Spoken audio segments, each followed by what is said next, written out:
Ininya jatahnya 65 kurang 1 ya, tinggal 64. Jadi makin sini berarti kita makin mendekati saat-saat dimana kita harus bertanggung jawab terhadap amal-amal soleh kita dan amal-amal soleh kita. Itu targetnya nggak jauh-jauh ke akhirat, targetnya yang paling dekat yang di depan mata kita adalah azab barzakh, alam kubur. Akhirat nanti lama perjalanannya Pak. Yang paling dekat adalah sekarang ini di hadapan kita semuanya adalah alam barzakh, yaitu alam kubur. Yang kita lakukan ini amal-amal soleh sebetulnya pada hakikatnya ingin kita itu selamat berada di alam barzakh, selamat dari fitnah kubur, selamat dari azab kubur. Mudah-mudahan apa yang kita inginkan ditunaikan oleh Allah Subhanahu wa Ta'ala. Amin. Menuju kepada kitab Nasrul Ibad karangan Imam Nawawi Al-Badri, pakai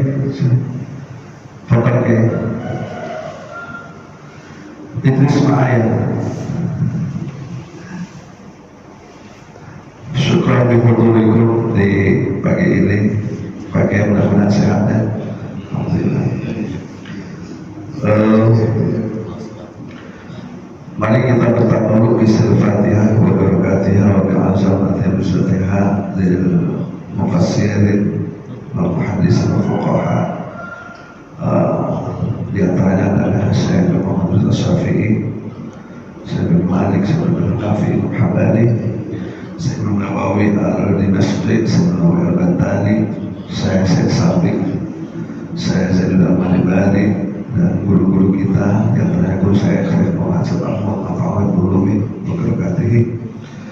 Buat orang tua kita yang sudah jadi al-kubur, mudah-mudahan diampuni kepada Allah Subhanahu wa Ta'ala, dimaafkan khilafahnya, diterima amal ibadahnya, dinaikkan derajatnya oleh Allah dengan kedudukan yang baik karena kesolehan anak-anaknya, kesolehan anak cucunya. Amin ya rabbal alamin. Buat emak bapak kita yang masih hidup, mudah-mudahan diberikan kekuatan iman dan Islam, sehat, dan suatu saat wafat dalam keadaan husnul khatimah. Dan buat anak-anak kita yang sedang mulai kehidupan maisha di dunia, semoga diberikan keberkahan. Buat anak-anak kita yang lagi sekolah, mudah-mudahan jadi anak yang sehat, cerdas, dapat hidayah, manfaat untuk dirinya, untuk keluarga, untuk umat. Segala hajat yang tunaikan dan jauh dari musibah. Lahum wa al-Fatihah. A'udzubillahi minasyaitonir rajim. Bismillahirrahmanirrahim. Alhamdulillahi rabbil alamin. Arrahmanir rahim. Maliki yaumiddin. Iyyaka na'budu wa iyyaka nasta'in. Ihdinas siratal mustaqim. Shiratal ladzina an'amta 'alaihim ghairil maghdubi 'alaihim waladdallin. Amin. Kepada DKM dipimpin oleh Pak Kiai, terima kasih. Kemarin dagingnya sampai tapi saya lagi di Saudi. Pak Dede bilang, Ustaz saya ke rumah berapa daging, alhamdulillah. Yang kedua, saya sampaikan Happy New Year, selamat tahun baru Islam ya. Dia itu bukan hanya ada dalam Syamsiah, Masihiyah, tetapi kita juga ada namanya tahun baru Islam, dimulai dengan bulan Muharram, Syawal, Rabiul Awal, Dzulhijjah, Jumadil Awal, Dzulhijjah, Rajab, Sya'ban, Ramadan, Syawal, Dzulqa'dah, Dzulhijjah. Ya. Sekarang sudah tanggal 10. Mudah-mudahan bisa menjalankan sholat sunnah 10 Muharram, Asyura, ya gitu. Yang pahalanya itu pahalanya itu sama dengan puasa Kafirus Sanah Al-Madiyah dan yang mustaqbal yang kelima ya. Jadi menghapuskan dosa setahun yang lalu dan setahun yang akan datang. Cuma Rasulullah bilang supaya berbeda dengan puasanya Yahudi, kalau bisa Ada suatu hadis menjelaskan, andaikan saya hidup, maka saya akan berpuasa di Taswa, yaitu tanggal 9-nya dan tanggal 10-nya. Itu. Terus tanya kepada saya ada seorang Ustaz, bagaimana kalau puasanya 1 bulan penuh? Ada dalilnya enggak? Ada juga, yaitu apa? Al-Muharram Syahrullah. Muharram itu bulannya Allah. Satu bulan itu bukan 1 hari, tapi 1 bulan itu bisa 29 hari, bisa 30 hari. Jadi kalau dia puasa selama sebulan, dalilnya ada. Yang penting kuat aja, ya. Gitu. Baik.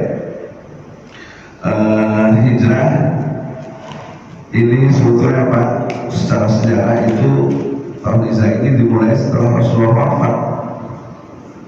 Ya, kalau tidak salah Abu Musa al-Asy'ari jadi gubernur di Kufah. Kufah itu di mana pakai? Irak ya, Irak ya. Itu menerima surat dari Umar bin Khattab radhiyallahu anhu, itu nggak pakai tanggal.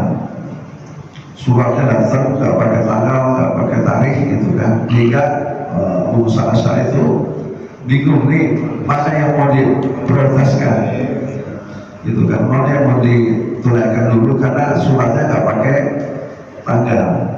Akhirnya ada inisiatif bagaimanapun umat Islam harus perlu tanggal dalam surat-suratnya, korespondensi. Kalau zaman sehari ini masih muda itu pakai kartu pos ya sehari. Pak Jani waktu masih muda itu kalau ngirim surat cintaku yang pertama gitu ya, Tina Padwi, nah kenal apa itu.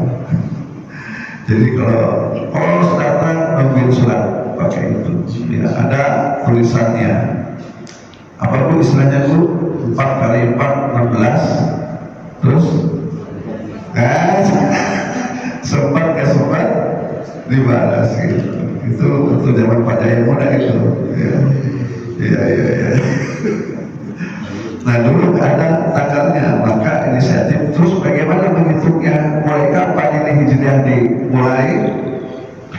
Yaitu waktu Rasulullah lahir tidak disetujui. Bagaimana kalau ketika Rasulullah diangkat menjadi Rasul, menjadi Nabi, tidak disetujui. Bagaimana kalau wafatnya Rasul, tidak disetujui. Yang setuju adalah usulannya Ali bin Abi Thalib radhiyallahu anhu wajah. Diusulkan hijrah itu dimulai dari hijrahnya Rasul dari Mekah ke Madinah. Karena itu adalah momen luar biasa perubahan peta dunia sampai dengan saat ini, di mana umat Islam harus dakwah secara terbuka, kemudian harus membangun negara, harus punya undang-undang, harus punya wilayah, harus berkembang akidah la ilaha illallah Rasulullah di mana-mana. Maka hijrah Rasulullah dari Mekah ke Madinah, momen itulah yang dipakai. Dan Umar bin Khattab radhiyallahu itu sangat langsung aklamasi setuju momen itu dipakai untuk menutup tahun hijriah. Jadi secara mencatat lahir tahun hijriah itu Pak, itu setelah Rasulullah wafat 17 tahun baru ada namanya tahun hijriah gitu. Berarti apa yang tidak dilakukan oleh Rasul itu bid'ah. Nah, nanti ada gitu. Yang tidak dilaksanakan oleh Rasul bid'ah. Kalau prinsipnya seperti itu berarti kalender hijriah bid'ah. Iya, karena tidak dikerjakan oleh Rasul. Gitu ya. Logikanya kan begitu kan? Ya. Karena tidak ada tahun hijriah ketika zaman Rasul. Adanya diusulkan oleh Umar bin Khattab dan Ali bin Abi Thalib. Makanya pada berprinsip saya nggak mau pakai ajak 2 kali, karena zaman Rasul nggak ada, cuma 1 kali. Yang mengusulkan ajak 2 kali siapa? Umar bin Khattab juga. Berarti kalau dia ajaknya 2 kali mungkin juga. Nah, ya, maka setelah itu apa ya? Kata konflik. Ya. Jadi yang penting bagi kita hadis Rasul, ati Allah wa ati Rasul wa ulil amri minkum. Ya. Jadi termasuk yang dititahkan oleh para sahabat Rasulullah SAW. Jadi kalau teman-teman yang mengatakan tidak dikatakan Rasul itu berarti mereka nggak usah pakai tanggalan Hijriah, karena itu tidak dibuat oleh Rasul. Nah, yang paling penting momen kita adalah al-muhajir, orang yang hijrah itu, ya kan ada hijrah ada dua makna, ada dua apa, hijrah makani, hijrah maknawi. Hijrah makani itu orang pindah dari tempat yang kufur ke tempat yang tauhid, gitu. Dan tidak ada hijrah setelah Fathul Makkah, ya pindah ke tempat lain, ke tempat kafir itu tidak ada setelah Fathul Makkah. Yang ada sekarang adalah di zaman kita hijrah maknawi. Hijrah yaitu meninggalkan larangan-larangan Allah dan sebaliknya menjalankan perintah-perintah Allah. Itu hijrah maknawi, dan itu continue terus berlangsung sampai kita hijrah maknawi itu terus berlangsung sampai kita menjadi mayat, gitu ya, berhenti gitu. Artinya apa? Setiap tahun makin kesini makin ada kemajuan di pandangan Allah Subhanahu wa Ta'ala. Umur makin habis, tetapi kualitas iman makin baik, kualitas amal makin bertambah, kualitas akhlak makin meningkat. Itu disebut dengan hijrah maknawi. Yang tadinya nggak ikut taklim, tahun ini mulai ikut taklim. Alhamdulillah. Tapi kalau dia mulai itu kan, jangan diarwahin, kalau diarwahin Pak. Selama ini kagak ikut taklim, saya datang, kata Pak Jaya, tumben. Dia orangnya kemerusuk, kata orang Sunda, ditumben-tumbenin kan. Gua datang salah, nggak datang salah, datang juga salah, ditumben, tumbeninannya berhenti Pak, nggak dilanjutin ya. Ya, nyambutnya apa? Alhamdulillah, gitu ya, jangan ditumben-tumbenin, ngapa lagi dia nanti ya. Yang tadinya nggak duha minimal 2 rakaat, yang nggak tadinya tahajud, yang tadinya nggak witir, yang tadinya nggak rajin puasa jadi rajin puasa, yang tadinya susah sama senyum sekarang senyum, yang tadinya pelit jadi dermawan. Subhanallah, itu namanya hijrah maknawi, hijrah yang memberikan manfaat secara lahir batin untuk menghadap Allah Subhanahu wa Ta'ala. Nah, dalam kitab Nasrul Iman ini yang kita pakai untuk kajian kita, ada Imam Nawawi mengutip hadis khoslatani la syai'a afdalu minhuma al-imanu billah wa nafur lil muslimin. Ya, ada 2 hal yang tidak ada satu pun dapat melebihi keutamaannya, ya, afdalu, yaitu apa? Al-iman kepada Allah, wa nafur lil muslim, yaitu memberikan manfaat kepada muslim yang lain. Tapi saya hormati, saya mencatat ini, saya oleh itu amal yang didasarkan kepada iman itu, ya, itu pertama amal itu pasti amal soleh. Amal soleh. Karena kita tidak cukup dengan beriman saja, harus beramal. Dalilnya apa? Wal asri innal insana lafi khusrin illa alladzina amanu wa amilus shalihat wa tawassaw bis sabr. Ya. Imam Syafi'i mengatakan Kalaulah tidak ada dalil lain, rujukan lain, surah Al-Asr ini cukup bagi umat Islam menjadi rujukannya untuk pegangan hidupnya. Al-iman wal amal. Jadi nggak cukup beriman, harus diamalkan. Karena kata Pak Ustaz hari ini, al-imanu tasdiqan bil qalb wa taqrir bil lisan wa satu lagi wa taf'alu bil arkan. Jadi iman itu gak cukup diucapkan saya beriman kepada Allah tapi gak sholat, saya beriman kepada Allah tapi gak puasa, saya beriman kepada Allah tapi melanggar aturan-aturan Allah. Itu namanya baru sampai di tasdiqan bil qalb, membenarkan bahwa belum ditakdirkan. Ya, ditakdirkan sudah, ya saya beriman, tapi takdir yang dalam bentuk afaliyah sholat ditinggalkan. Kemudian apa? Bil afal dan akan dilakukan iman itu dengan perbuatan. Kayak hari ini, kenapa kita puasa Asyura? Karena kita beriman kepada Allah. Bagaimana kita beriman kepada Allah?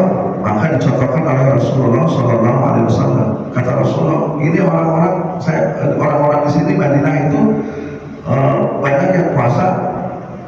Apa kata sahabat? Mereka puasa mensyukuri Nabi Musa selamat dari penjara Fir'aun. Kata Rasulullah, kita lebih berhak bersyukur kepada Allah atas selamatnya Nabi Musa. Maka ketika mereka berpuasa, kita juga berpuasa. Cuman bedain puasa kita dengan puasa mereka. Tanggal 9, 10 atau tanggal 10, 11 atau 9, 10, 11. Karena besok 11 hari Senin dapat puasa sunnah double kalau mau gitu. Jadi itu kita lakukan karena apa? Karena kita iman. Kalau nggak ada iman nggak bisa orang melakukan amal soleh. Maka Rasulullah SAW itu yang ditanamkan Pak Fardi, yang ditanamkan kepada para sahabat di Mekah itu iman dulu Pak. Imannya udah mantap dalam hatinya, maka disuruh apanya? Mau. Kita mau diserang oleh kafir Quraisy di perang Badar, itu pada daftar Pak. Kalau sekarang itu pada daftar, saya mau ya Rasul. Karena apa? Wafat fisabilillah itu seperti sakit kegigit semut. Orang wafat fisabilillah itu ketika perang meninggal dunia, jangan dipikir sakit Pak. Itu ada yang mengatakan itu seperti digigit semut. Kemudian dia nggak perlu dikafani, nggak perlu dimandikan, nggak perlu dibersihkan, kubur dengan apa adanya, karena dia sudah dijamin masuk surga. Itu ditanamkan oleh Rasulullah SAW. Maka ketika dibuka, siapa yang mau perang kita menghadapi kafir Quraisy? Saya Rasul. Mus'ab bin Umair, siapa lagi itu? Pengantin baru pakai sama Junda banyak siapa? Pengantin baru belum ngapa-ngapain lagi ininya. Julaid. Maaf, dia pengantin baru. Pengantin baru. Baru naik sekali ada panggilan jihad untuk perang Uhud. Ini Pak, ditinggalin gininya, belum sempat mandi.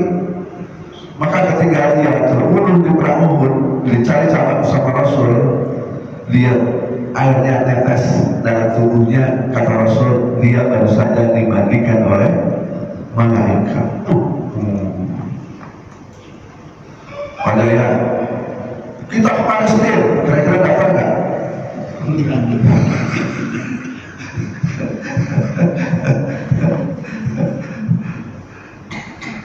Ya, nggak ada yang daftar. Orang sebelah tetangganya ya, Arab Saudi, Kuwait, Mesir segala macam, pret. Iya.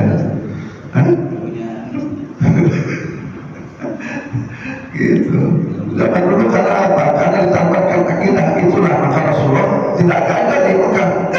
Justru yang menghasilkan as-sabiqunal awwalun, orang-orang yang tahan batin.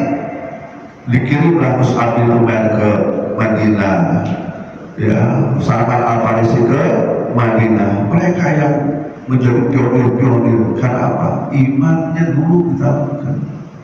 Maka soal iman ada, tanam itu kuat, tahan banting.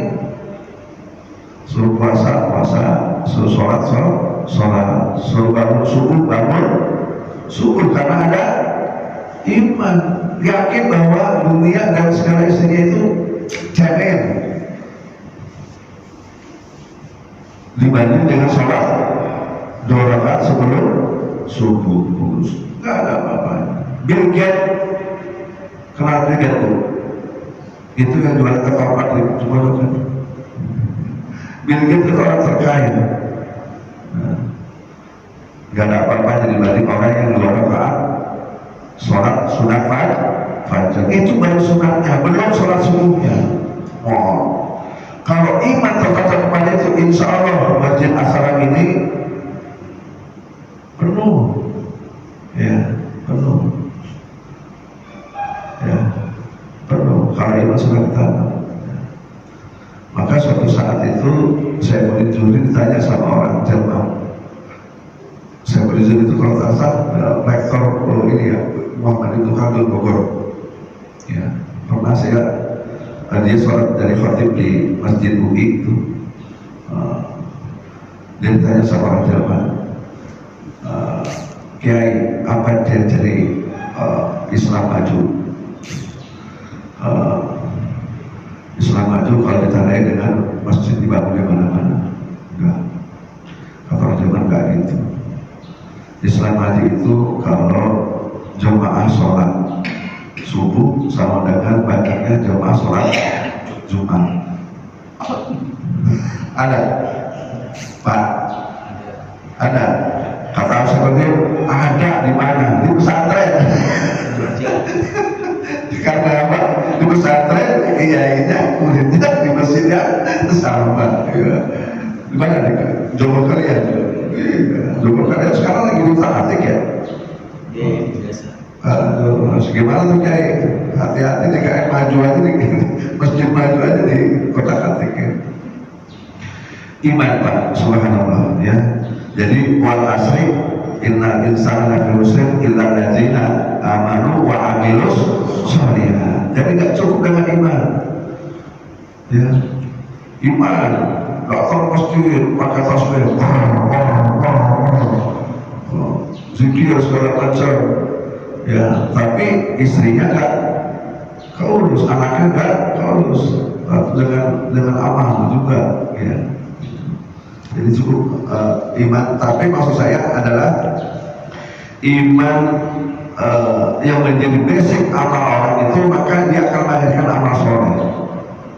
Nggak ada orang beriman kemudian amalnya jelek, itu nggak ada. Pasti kalau dia beriman kepada Allah, kepada Rasulnya, kepada malaikatnya, itu pasti melahirkan amal soleh.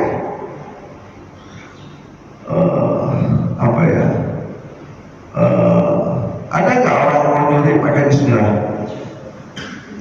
Hah? Ada orang mau nyuri set mobil orang kan? Ya, nggak usah saya mobil Pak, saya punya mobil Toyota itu mobil lama sebetulnya Pak. Saya belikan Toyota itu, mereknya di belakang. Ya elah, hilang dulu. Parkir, belum kayak bilang, parkir di sini hilang. Padahal coba merek. Ya, coba. Ada nggak orang mau nyuruh itu mulai Bismillahirrahmanirrahim? Gak ada. Ada orang main HP. Allah Akbar. Alhamdulillah nggak ada. Astagfirullah nggak ada. Orang main HP nggak ada bunyi apa? Mati. Mampus kan gitu. Aduh. Jadi iman kepada Allah, maka surah Al-Baqarah itu apa Ustaz hadirin? Alladzina yu'minuna bil ghaib. Jadi iman kepada yang gaib itu Allah gaib Pak. Itu tatakan luar biasa kita. Allah gaib, malaikat gaib, dosa gaib, pahala gaib, siksa kubur gaib, neraka juga gaib. Itu problem kita. Gak real. Andaikan orang disiksa di kubur kelihatan, insya Allah ini semua masjid penuh. Andaikan orang di kubur disiksa kelihatan Pak, maka orang pasti banyak yang taat. Atau sebaliknya dikasih nikmat luar biasa, bidadari cantik, maka banyak yang datang. Itu karena itu gaib. Di mana itu gaib? Maka alladzina yu'minuna bil ghaib. Kita harus yakin bahwa Allah ada malaikat raqib dan atid yang mencatat semua. Maka nanti ada kitab buku namanya buku catatan kita. Bahkan utia kita lahu biyaminihi bahwa hisabai yasiro, ya. Apa ya, seorang yang diberi tangannya kitabnya itu dari tangan kanan, maka insya Allah dia akan bahagia. Sebaliknya warona zombie, apabila kitabnya dikasih dari belakang, alamat celaka. Halo? Semakin tua umur semakin banyak catatan Pak. Halo? Semakin umur tua semakin banyak catatannya. Bapak umur berapa? 30 70 60 sama Pak Harini yang 40 itu catatannya pasti banyak ke Bapak karena umurnya panjang. Makin panjang umur catatan makin banyak. Hati-hati itu. Jadi mau umur panjang umur pendek Pak. Bingung jawabnya. Kalau umur yang panjang catatannya makin banyak, pertanggungjawabannya makin banyak, pertanyaannya makin banyak. Tapi kalau umurnya pendek, maka bukunya juga sedikit, pertanyaannya sedikit. Mau panjang umur, pendek umur. Nah mari kita lihat.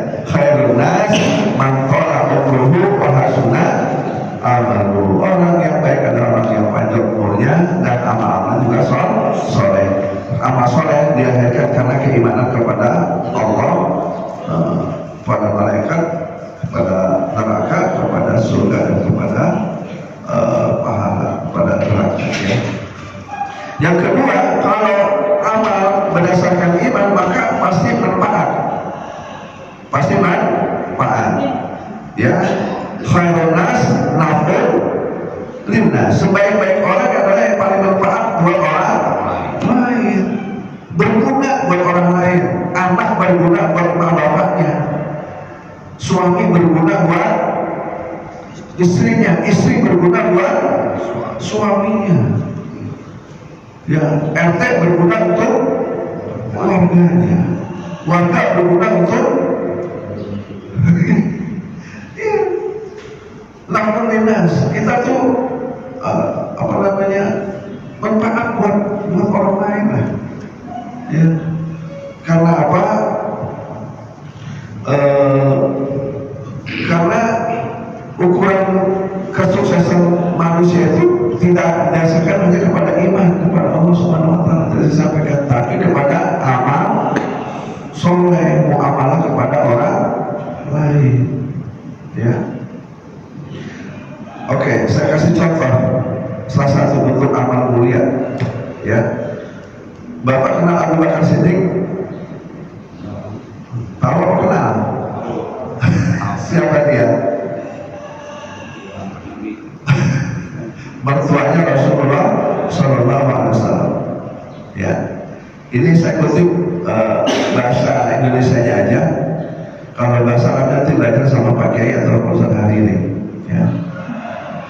Telah menserahkan kepada kami Muhammad bin Abu Umar Al-Maki, telah menserahkan kepada kami Marwan bin Muawiyah. Rasulullah SAW suatu saat, barang siapa dari kalian yang puasa hari ini, ya, Abu Bakar menjawab, saya. Ya. Kemudian Rasulullah bertanya lagi, siapa yang kalian telah mengantar jenazah hari ini? Saya. Kata Abu Bakar gitu. Kemudian tanya lagi, siapa yang hari ini telah memberikan makan kepada fakir miskin?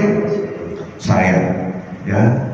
Kemudian Rasul bertanya lagi, siapa yang telah menjenguk orang sakit? Saya. Tuh, Abu Bakar Siddiq.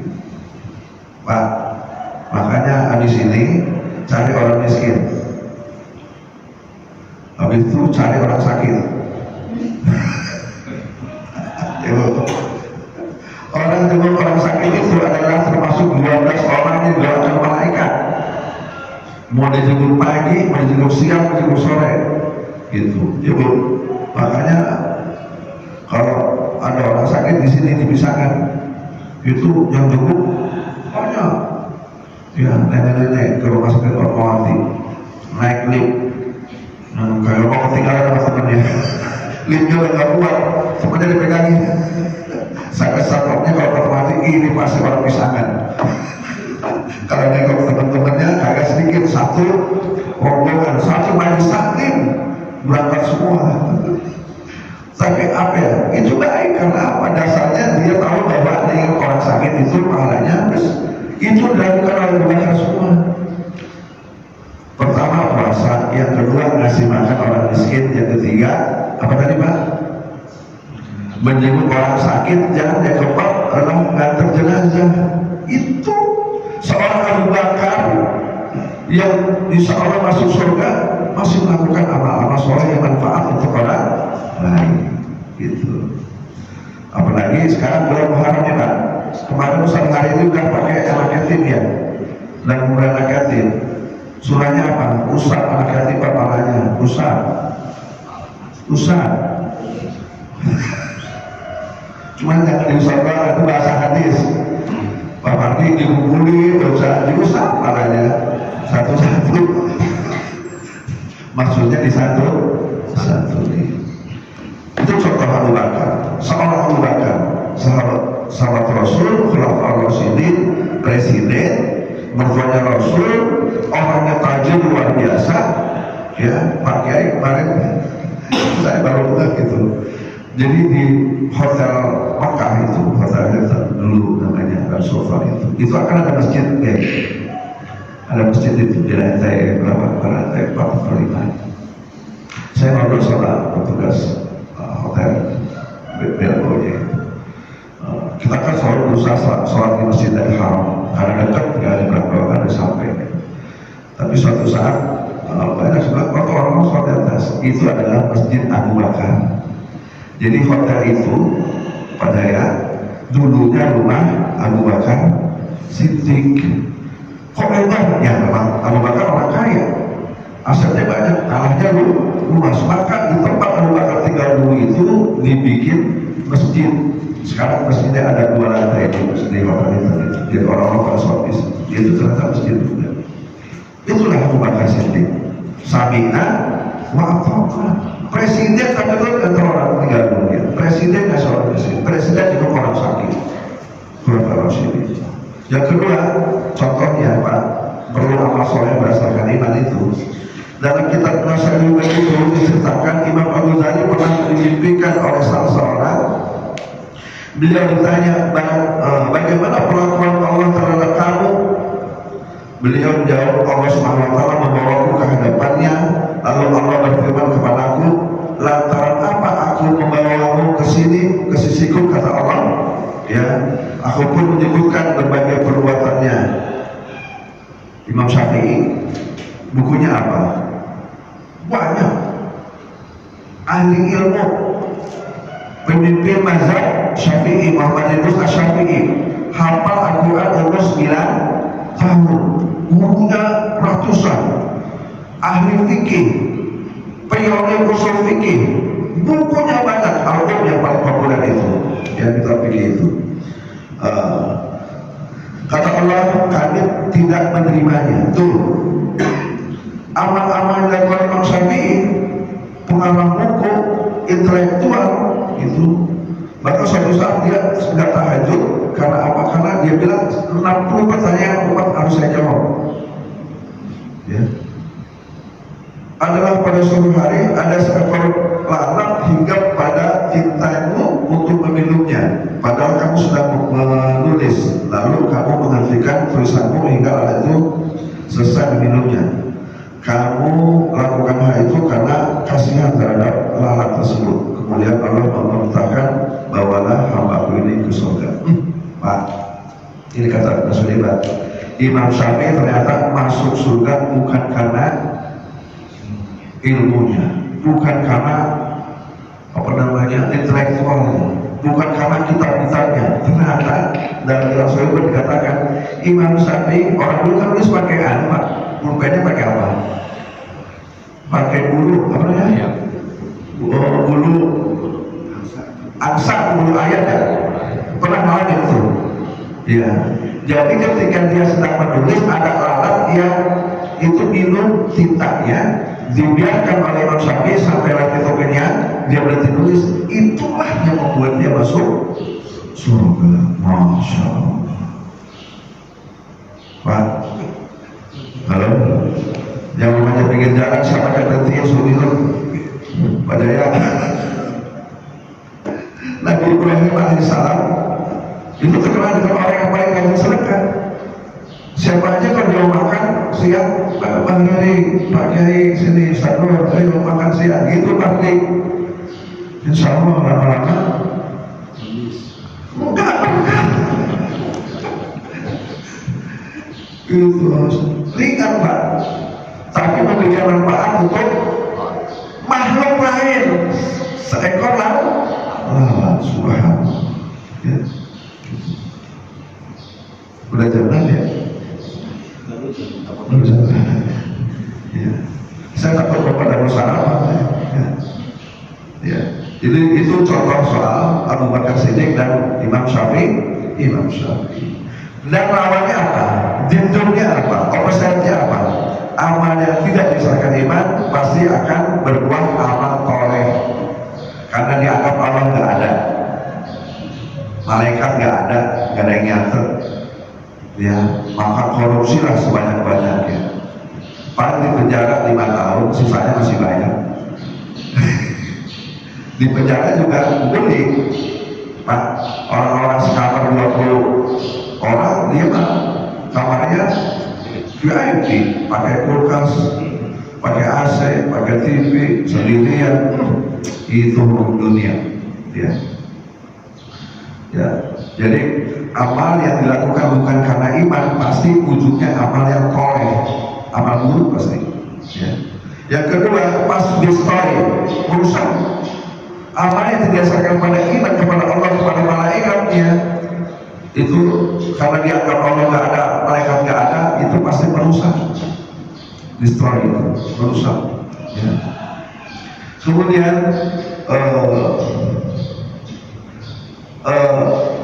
apa yang tidak dasarkan pada iman kepada Allah dan Rasulnya, malaikatnya itu bisa bikin penyakit sosial. Ya. Pinter tapi menteri. Ya. Pak, yang korupsi itu orang pinter atau orang bodoh?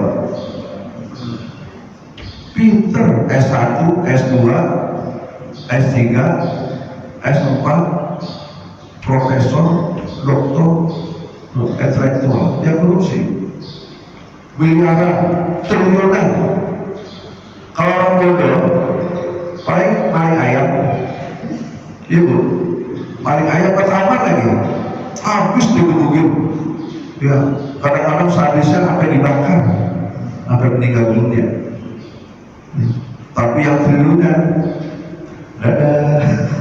udah pakai baju orang pasti, saya selesai. Itu karena tidak ada iman, destroy, merusak, ya, jadi penyakit sosial. Ya.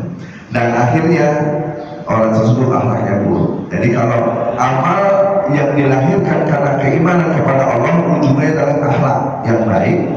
Tapi amal yang tidak dasarkan kepada iman kepada Allah Rasulnya, maka lahirlah ahlak buruk. Padahal orang meninggal dunia itu, walaupun kita nggak tahu dia sholat apa enggak, dia puasa apa enggak, tapi kita bilang ini orang baik.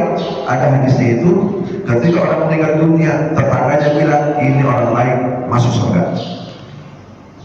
Tapi sebaliknya, kalau orang berkesan kita bilang ini orang paling jahat, ini orang paling sadis, ini orang paling judes, ini orang paling pelit, ini orang paling itu buruk. Maka bisa jadi kesaksian itu penting, syahadah itu penting. Ya, nanti kita bahas kepada bagaimana pentingnya kesan orang terhadap kita. Nah, kita pengen kesan orang terhadap kita adalah orang baik. Dan orang baik itu, akhlak baik itu dilahirkan dari amal-amal yang didasarkan kepada keimanan kepada Allah dan Rasulnya. Sampai sini kajian kita, mudah-mudahan bermanfaat. Kita tutup dengan saya istighfar. Bismillahirrahmanirrahim.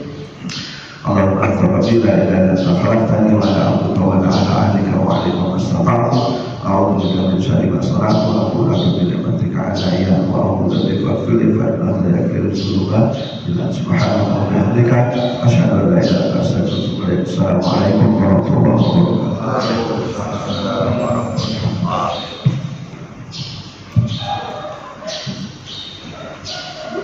Saya kemarin sudah diundang